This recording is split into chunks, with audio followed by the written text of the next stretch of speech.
Here we are for another episode of the Speakeasier, where we're here to have that pubside conversation about ED&I.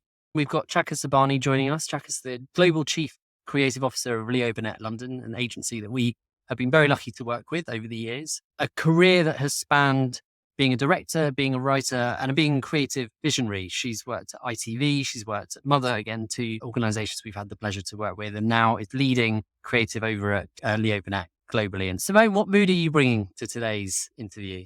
Very excited about this conversation, and I know that Chaka's going to give us the real.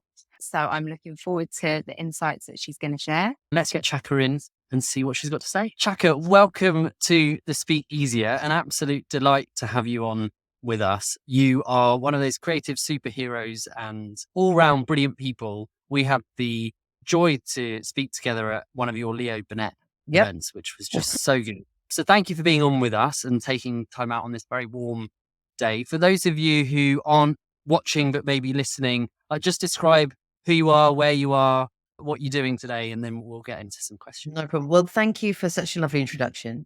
Thank you for having me. I'm sat in possibly the smallest room in the agency, which is basically an oven, which really helps on a day like this, on Chancery Lane in the middle of London, with all the very, very posh lawyers around us because we're in the legal area. So everyone's always rushing around and looking very, very important and very, very stressed. And then you've got us lots looking gormless and wandering around with bright coloured trainers on.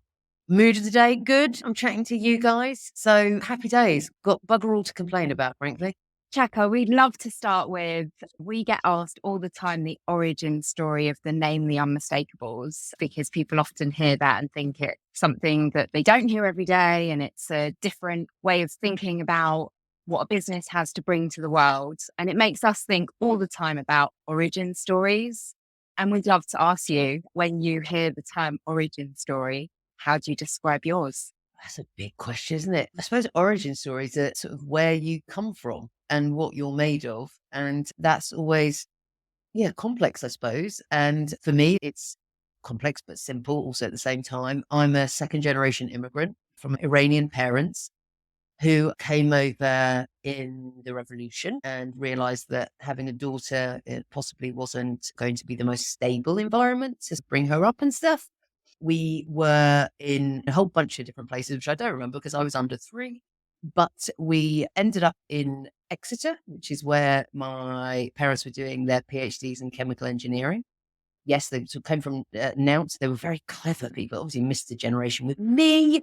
And as with most immigrants, you have 3 choices, which are law, medicine, or engineering. I heard there's a 4th option recently, which is doctor, lawyer, dentist, or failure. Those are your options. There you go. But as we all know, failure is not an option. So woe betide you if you go into that territory. And mum, as I said, went into engineering.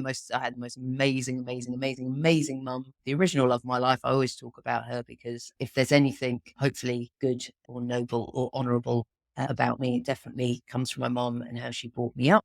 So grew up in Exeter, pretty much the only brown kid in the area that I was growing up in, and had a funny name that no one could get right. And everyone around me was lovely, but they were called Shane and Trudy and Claire and Jason. And I was called Chaka. And I had a proper banging accent, like proper Devonshire, which I lost as soon as I moved to London when I was 11. That was definitely the making of me. Not making of me, but I think in terms of sort of, it sounds a bit grand when you say I called myself. But anyway, if I was going to be grand enough, I always call myself a sort of happy outsider. I was very aware that I wasn't part of the status quo, even down to things like if you don't have a passport and you have permanent residency, it means you can't go on the school trips that everyone else goes on. And it's just the basic stuff. Funnily enough, you know what? It's a really, really strange thing because it's been so hot and obviously where you watch. It just reminded me of something the other day that I said to my wife and my kids is that I remember I was quite obsessed with getting a tan line because I'm so dark. And when I was a kid, I was much, much darker because I was outside the whole time. And the reason why it's so important to me is that I could show I was white underneath it. Is that interesting? These things that sort of like pop up because obviously all you want to be when you're younger is the same. You don't want to stick out. And then obviously as you grow older, not obviously actually, for me personally, I ended up relishing that and didn't want to be the same and was very happy to be different. Was there a moment, Chaka, when you realised you were different? Was there something you go back and go, that's the moment I realised? I don't know whether it's a moment. I think it's an accumulation of a lot of different experiences. I think it's down to the smallest things of like when your mates come round to your house and your house looks different because, you've got Persian rugs everywhere. And when they open up the fridge, it's not panda pop. It's like, yogurt drinks and Iranian food. And they don't know what to do with it. And it's not like going around someone's with fish fingers and chips. By the way, my mum did also make fish fingers and chips. Poor thing. She didn't make a bloody thing. She was studying the whole time. My mum used to make like a shepherd's pie, but with keema. So if you know Indian food, it's like a really spiced minced lamb with peas in it. And then just like dollop some spiced potatoes on top. I was like, Mum, it's not as bland as everybody else's. Why can't we just have what they have? I love it. No, mine wasn't as mentioned. She tried to cook cakes, which were frankly just bricks. And so my birthday cakes were not ever, God love her, she did her best, but they were literally the most disgusting things ever. And she really tried. But it was other experiences, things like I was about 7, 8, and I was in middle school and bullies in school and all the rest of it. And there were a couple of kids who were in the top year and I was in the bottom year. These two lads who would wait for me after school and they would put my arm in an arm lock and make me spit on people's head and call me a Paki. And I didn't really understand what a Paki was. Also, it'd be fantastic if I was Pakistani, but I'm not. So obviously the racism was ethnically wrong, frankly, and that was obviously the biggest problem.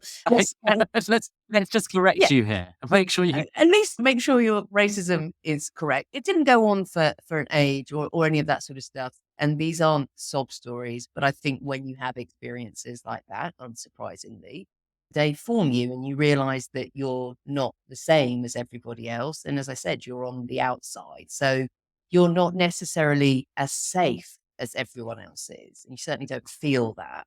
I knew, particularly in Devon, and I say this with the greatest of love to that county, because I think it's a remarkable place, but it's very different, obviously, to sort of a big city like London, where it's, to be cliched, more of a melting pot. So I sort of knew, and I was obsessed with films from a very, very young age. So I would get up very early and watch films before going to school, like a little weirdo. And the reason I did that was it gave me great comfort because I knew. What was your favourite childhood film? Do you know what? I used to bounce all over the place. So I was a big fan of Danny Kaye, Harold Lloyd. By the way, I'm not that old, just to be really clear. It's just what the BBC used to put on, particularly at that time in the morning. And I used to tape like Harold Lloyd, Lauren Hardy, Danny Kaye.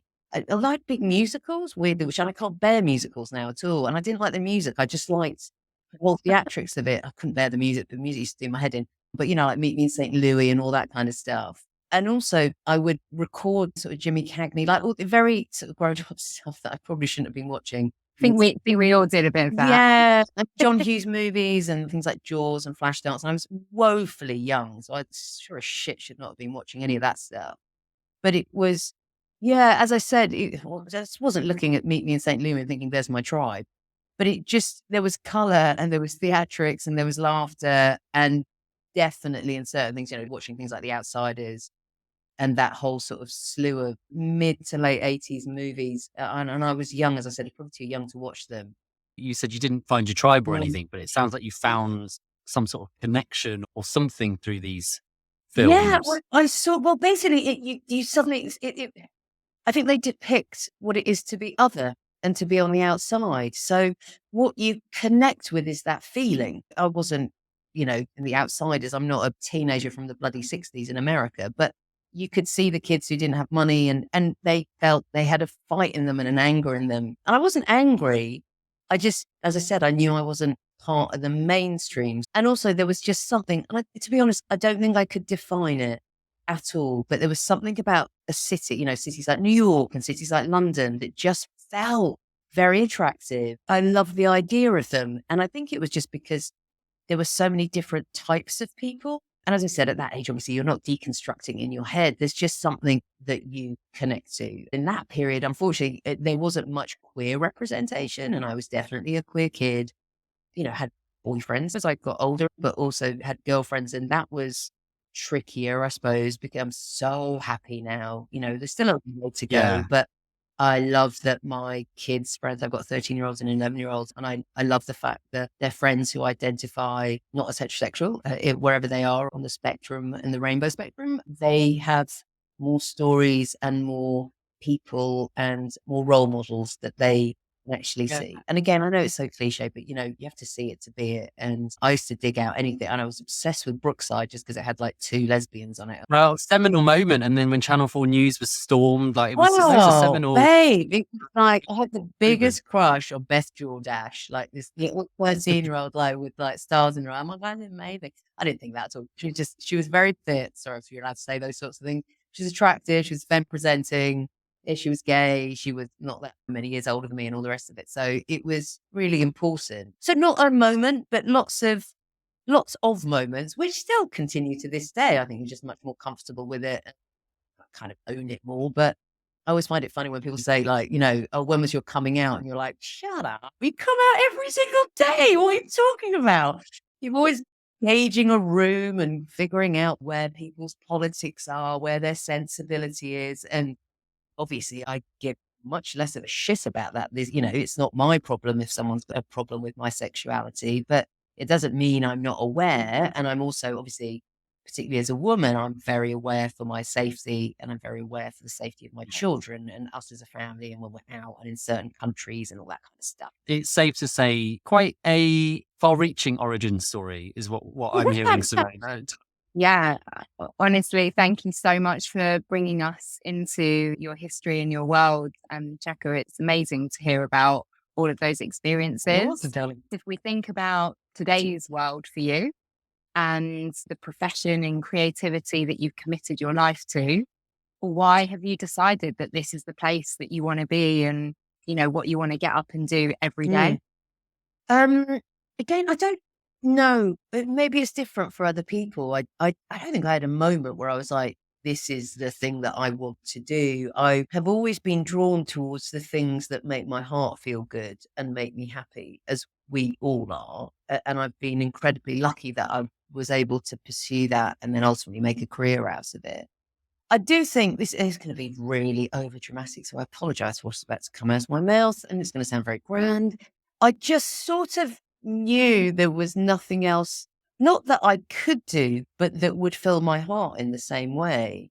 And I think when you have been, oh my God, this is going to sound so over the top. I think when you have been saved by hearing and seeing the stories of other people that made you feel connected and less alone, I just wanted to, with all of my might and my heart, tell those stories so that other people would feel connected and less alone. And for me, and it doesn't necessarily have to be in a sort of a purpose-driven way or in a very serious way. It could be through entertainment, it could be through anything. The idea, as I said, if I was ever to be grand enough to say what my purpose is, I would hope it is to try and connect people into more of a sense of the mainstream, even if you are an outsider, so that you don't feel other, so that you still retain that, obviously. And as I said, you can celebrate that massively. I celebrate who I am as a brown queer woman, but I don't want to feel excluded. I don't want to feel on the outside the whole time. I want to feel that I have a place in the mainstream and that my voice is heard. And if I can, in any shape or form, as I said, it's very grand, help someone feel seen or heard or have a place, then I frankly can't think of a more noble pursuit. And I didn't figure that out, by the way, when I was young. Not a blood, that wouldn't have been a chance of that. I was very excited by creating, and that's ultimately, and creating those stories in whichever guise they were going to be, whether I was directing or whether it was through design or whatever the hell it was. But obviously, as I get older and I reflect on those things, I realize that's been the thread throughout everything, really, and continues to be. And actually is wonderful because I'm never going to do that in entirety. Yeah. So that's me until I pop the clogs, really.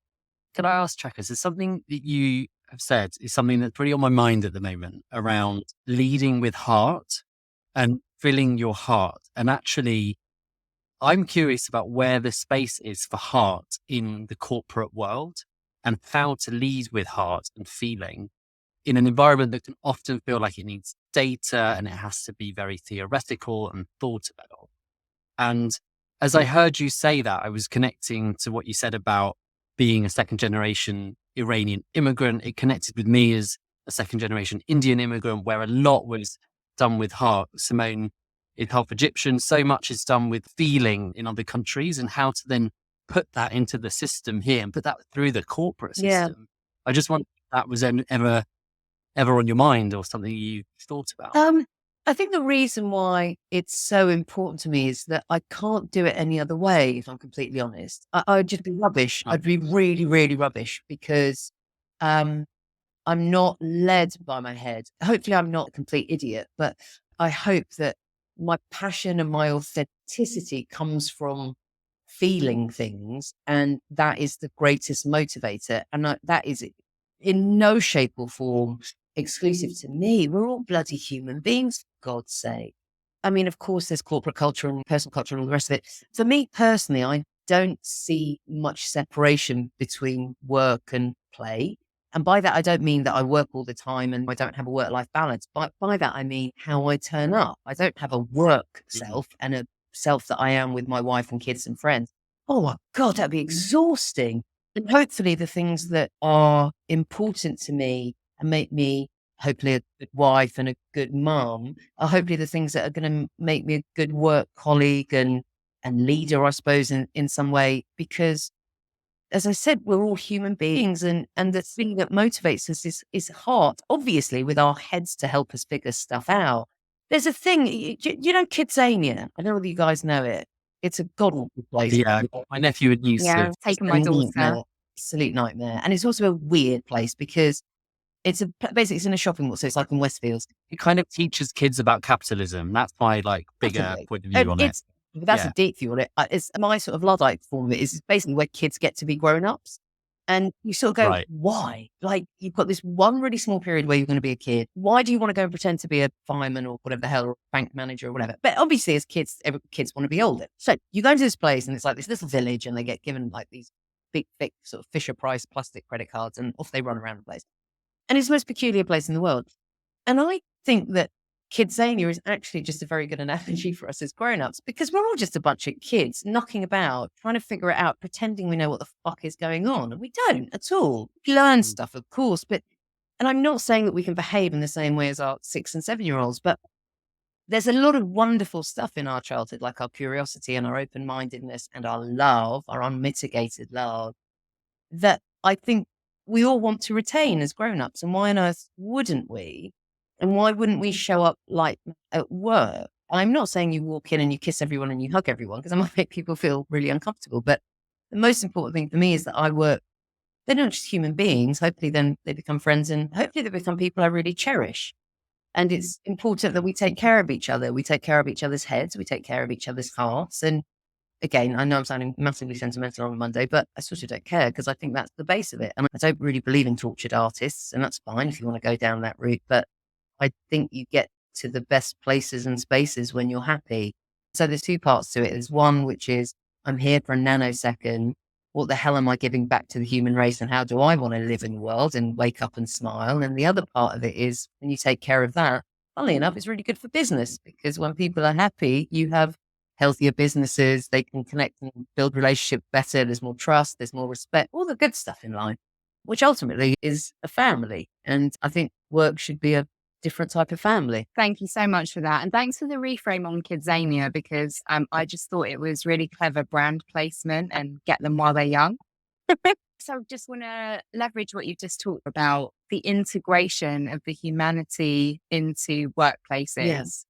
And thinking about last year at Cannes Lions Festival, you talked about advertising needing to make equity, diversity, and inclusion as much of a priority as new business. You've given some of the clues as to why that matters so much for you. But tell us a bit more about that. Why do you think it is as crucial that these two things are balanced and reconciled in today's space? Yeah. Well, obviously there is the human side of it, which is about we want an equal society and culture where everyone feels that they have representation and that they are seen and that they can be heard. And then again, interestingly, it is also what's best for business. And I think that needs to be talked about equally in the fact that we are here ultimately to serve audiences. Funnily enough, those audiences are quite diverse. So we need to be speaking to everyone so that we can form relationships and connections with everyone.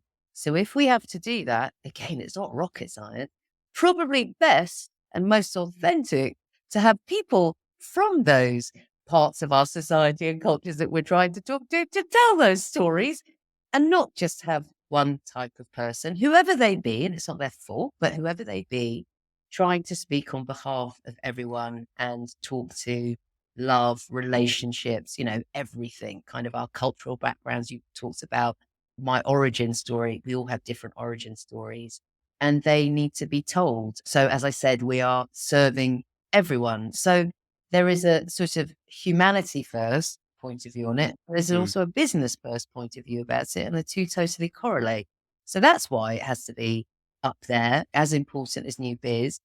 One, because as I said, it's really important from societal and a human point of view, but it's also massively important. It's not a box ticking exercise to make sure that we're politically bloody correct. If it was about that, it's vacuous and it's just not going to move anything on. It's massively important for our businesses as well. And people aren't idiots, and they can tell when something has the sense of being authentic and true, and when it's being taught, when you're being talked at. I was wondering on that talking at Chaka. I spoke at Cannes in 2019, and the talk was called "Why We Don't Need Another Diversity Talk," because there's just so much of it. Like we talk and talk and talk. And I wondered from your seat, and knowing that you were, I think, Campaign Creative Leader of the Year last year, you've worked at places like ITV, Mother, now Leo, all clients that we work with and amazing businesses. What are you seeing change? What's the edge that we now need to be hacking at and working on? Because it does feel like we're doing less talk now. It does feel like people are taking it more seriously. But what's the edge you're seeing? I think so. Again, and there are far smarter people than me who will have better theories on this. But I think, funnily enough, I think there's probably a period where you do have to talk it through a lot because it's so confusing and so complex and loaded. And then there is a point where I think, well, usually the people who have skin in the game get frustrated by the amount of talk and go, all right, can we actually have some bloody action? By the way, this is not about this being the responsibility of, millennials and Gen Z or anything ridiculous like that. Far from it, actually. It's massively on us, and it's a collective endeavor, but it's actually on us to not go, oh, they're going to sort it out. I love the generations that are coming up and coming through for their activism, for their intelligence, and their absolute unequivocal start bloody doing something attitude, which I like. And there is you're held to measure for it. So I think after years of talking and a bit of an inertia, by the way, there's still a shit way to, you guys know this better than anyone. There's loads to do, and there's a long way to go for us to get to where I think we're all trying to get to, which is ultimately where we don't have to have policies where it becomes wrong. But I think it feels like there are more companies that are realizing the urgency. Actually, funnily enough, the business urgency. And I sort of don't mind personally where it gets motivated from, as long as it bloody happens. I still think there's a lot of stuff around.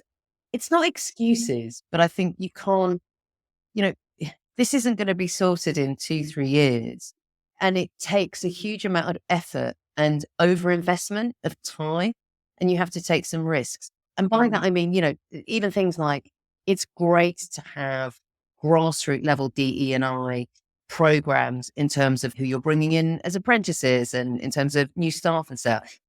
But if we wait on that alone, we're not addressing the absolute lack of senior leaders and the amount of representation that we need to have there. So, as I said, we need to overinvest and we need to take some risks and we need to invest a lot of time. We can't just go, that classic thing of like, we've looked, but we can't find anyone qualified. And you go, oh, no shit, Sherlock, because they haven't had the same opportunities. Did you find that, Jack? Because my understanding is you built the in-house agency at ITV and then you went to Mother. So I'm curious about whether there was a bit of, in both worlds, you were a bit of an outsider, and I guess you're seeing things for what they are. So you've come into the industry, you come into an agency like Mother, now Leo, and you go, hang on, why are things the way that they are?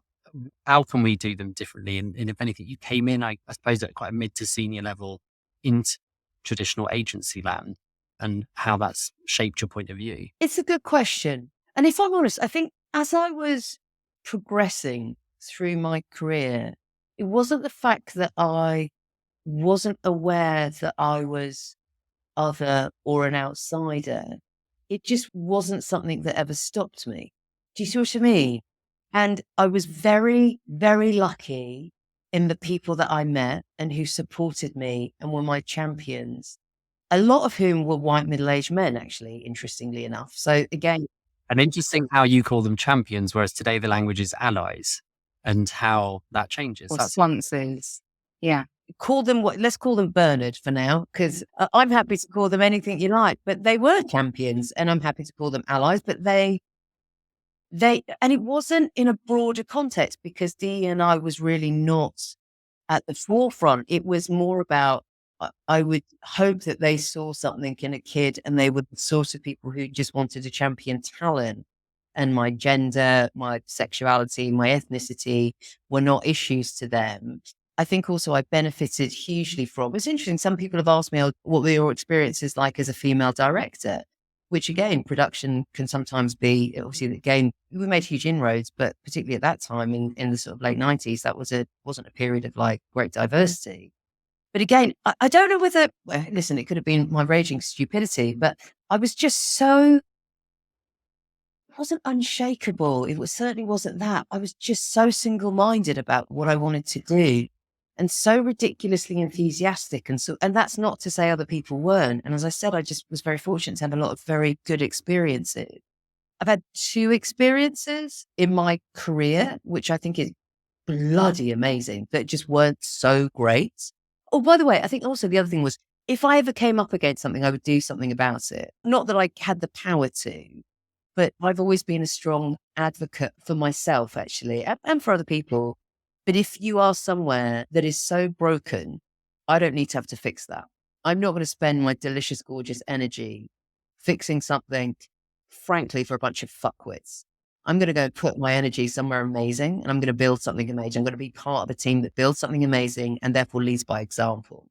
And then, Yeah, that's also interesting based on what people talk about model minorities and how people feel like they have to work, and who is this actually upon, like knowing when to call a spade yeah, and say, we're allowed to say that either as well. But just knowing when it is what it is, and you have to then make a decision to take yourself out, that is operating from a place of power to do. yeah. And do you know what? I wish I could say it's operating the moments. And as I said, it's only happened to me twice, but I wish I could say it was power. I don't think it was. I think I've just always been aware of, if I'm unhappy, like intrinsically unhappy, I know I'm not going to be very good. And I know that's the most obvious thing in the world to say, because that's true of everyone. And maybe I'm not as resilient as other people are, but my power comes from knowing that I can do something about it. And ultimately, actually, if I'm honest, I had someone anyway in my life when I was growing up who most certainly exerted control in a very uncool way. And so I have a definite thing about authority figures. And if people use their position to make the lives of other people difficult, I have a real trigger to that. And you either do something about it if you have the power to be able to, and you stand up to a cause. But also, as I said, if you haven't got the ability to change it, that environment, for whatever reason, I'm so sorry for the language I'm about to use, but they can go fuck themselves. They're not going to have any of my deliciousness around them. Screw that. And there we go. Where do you set the fine line between hard work and traumatic work? Do you know what?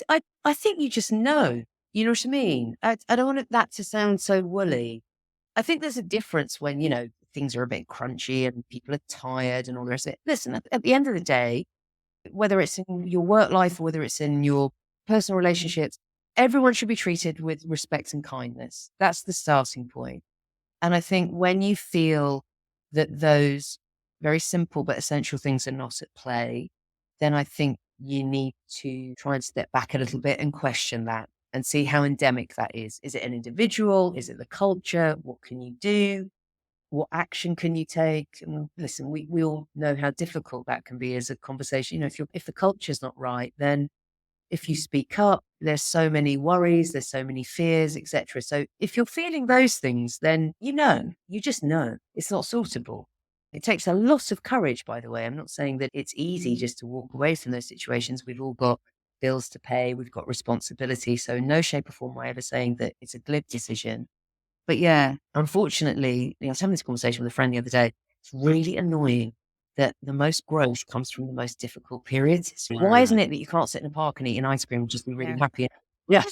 Just be really having a good time. Just go to the zoo and have a good day. What I mean? It's so frustrating. So I don't get me wrong. I'm not saying that I want to have lots of those situations. Weirdly, actually, as I got older, I maybe panic less when those crunchier situations come up, because even though they're ghastly when you're in them, and I don't mean necessarily at work, but just through life, I'm always a little bit more aware of the fact that, some good stuff will always come out of it as well, albeit through difficult times. And well, it's also that we've had quite a few difficult times back to back over the last few years.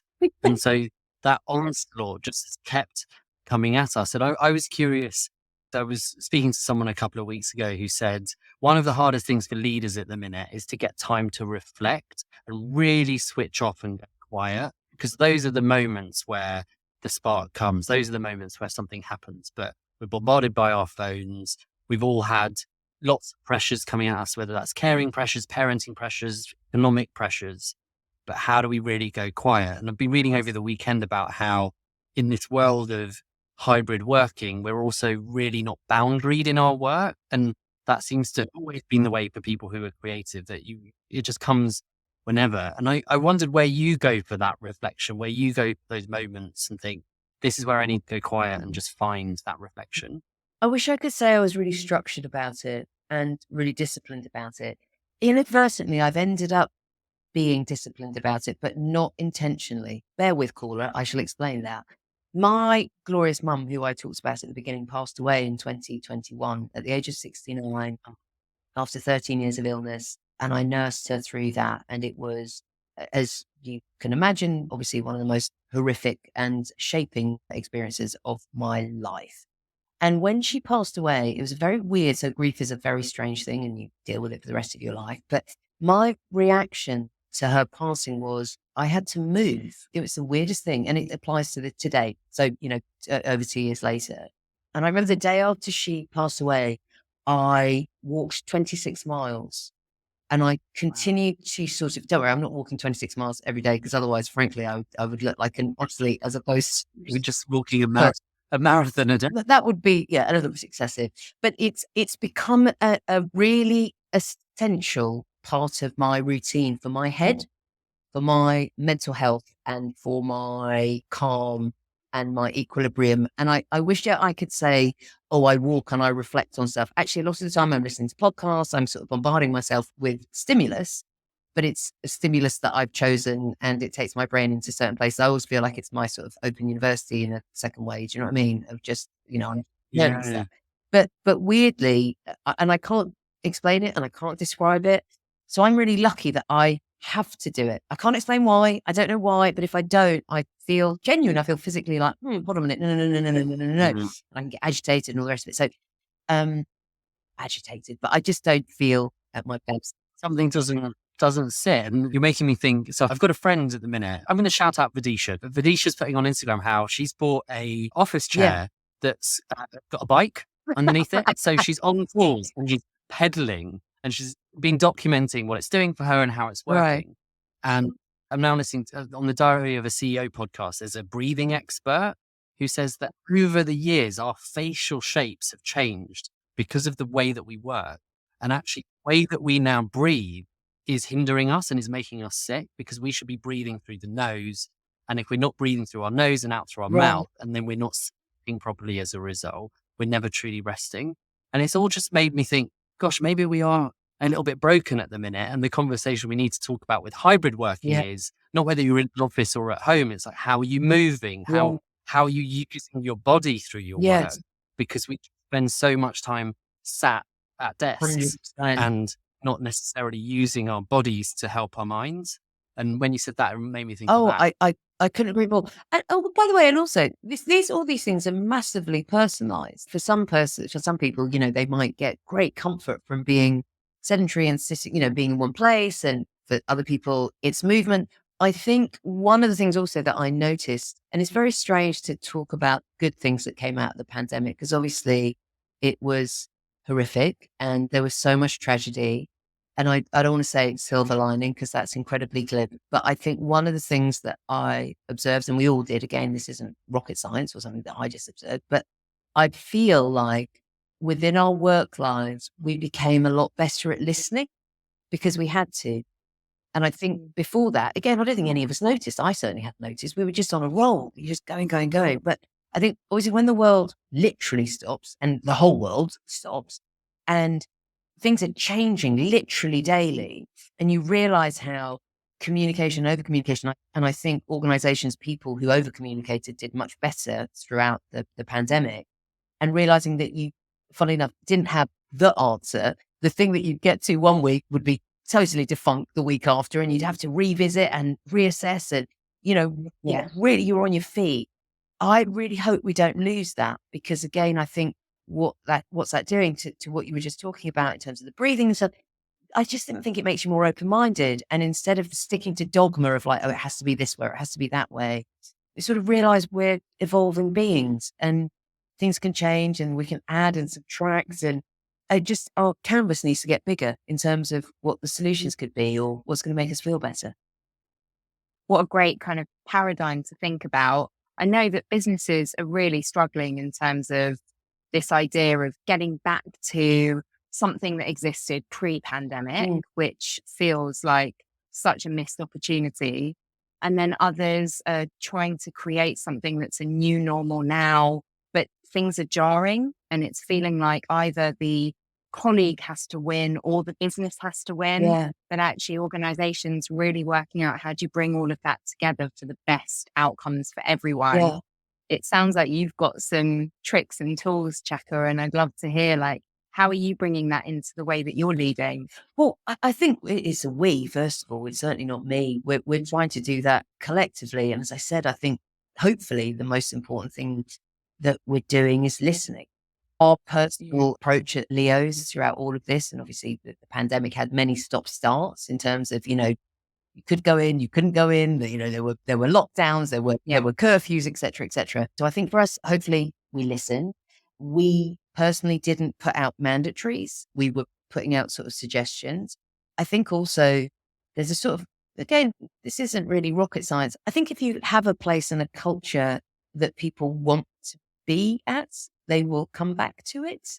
I don't think it's as simplified as that. And then I think as people are returning, I think you've also got to talk about sort of the pros and cons. And I think it's a shifting conversation. So I think you're absolutely right. No one ever wants to go back to how it was before the pandemic. And the term flexible, ironically, the term flexible working should mean that it's flexible, as in the fact that it will be moving and it will be changing. But I do think the conversation needs to be a continuous one. And I think we're in a place where, we have 3 days where people are in. Personally, I've obviously never been a fan of people coming in from 9 till 6. I mean, you're all grown ups and people will come in when they need to come in. But I think the other part, though, that we do need to talk about is I do think we're better when we're together.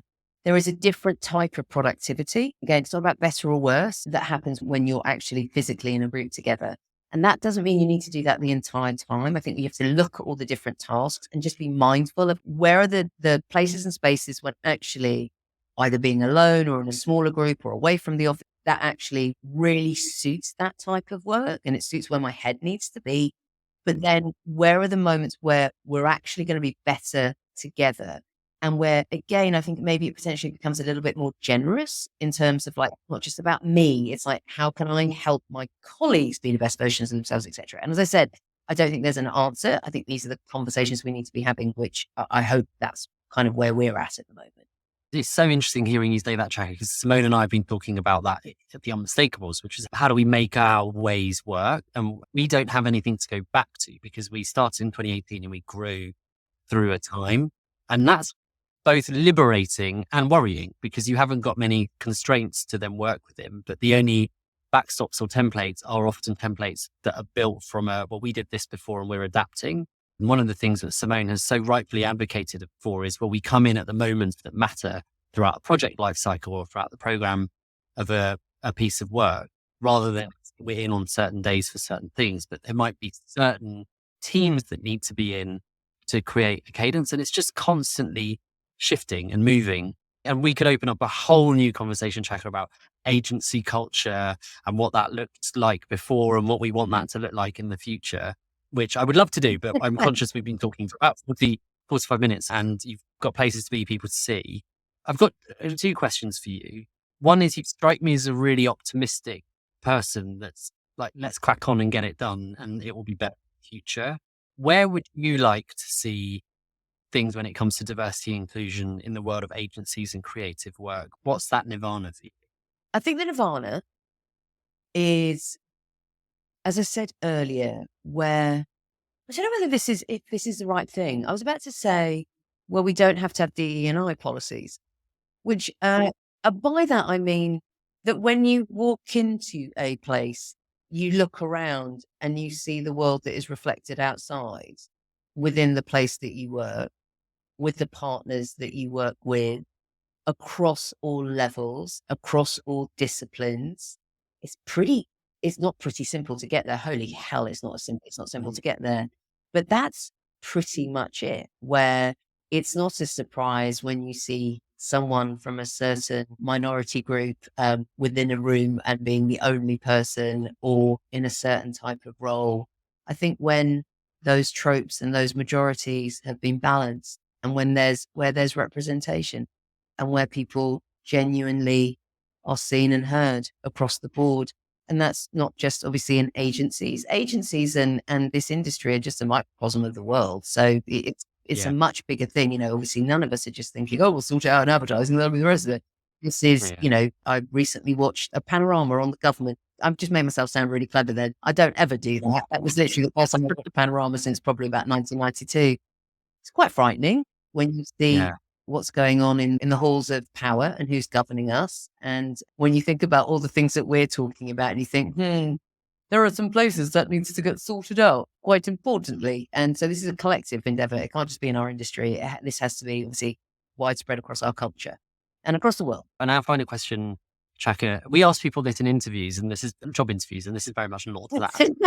But Chaka, what makes I'd love you... Chaka to come and work with us. Yeah, great. Any day. It's so much fun. We can watch old reruns of Brookside on a Monday. What makes you unmistakable, Chaka? Oh God, that's a big. You asked that in an interview. We get some good answers. Buggers. That's a really difficult question. I think it's a very difficult question because obviously, as much as I'm Iranian, I'm Anglo-Iranian. So therefore I'm British, and the idea of saying anything self-aggrandizing just feels absolutely hideous on any level whatsoever. I would hope, and so this can't come from my own mouth. I would hope the people that I love would say I'm unmistakable because I have the biggest heart and know how to love. And that would do me fine, frankly. I would be very happy with that, and that I walked through the world with kindness. That would be a very cool way to be unmistakable. I really love that. What a beautiful answer. Yeah, what that's done for me is to say you're a person who leads with heart, and you've had a very open heart with giving time to us today and having this conversation. Chaka, you've been brilliant, and you are brilliant, and it's been amazing to chat to you and see what you're doing in the world and the change that you're making through the work. So thank you again for taking the time to come onto the Speakeasier today. You're welcome. You're welcome anytime, and we'll get together. It's Chaka again. Questions here. Shut her up. Jesus. Brilliant. Well, thanks so much. Chaka. Take care. Wow. Well, isn't Chaka pretty amazing, leading with the heart? So what did you make of that conversation? You know, what I really took from it was actually, when you think about this agenda, it's as hard as you want it to be. Yes, there's a long way to go, but you can simplify it and just move forwards. And I love the way that she talks about doing that. Yeah, I think it's so refreshing to just hear, going to crack on with it, get on with it. And also champions exist everywhere, and how to keep going. For anyone listening, you can find out more about the Speakeasier on our website, The Unmistakable. So Carl will follow us at _the unmistakable. Simone, thanks for joining me for another great episode. And So much. we'll see where we get to next.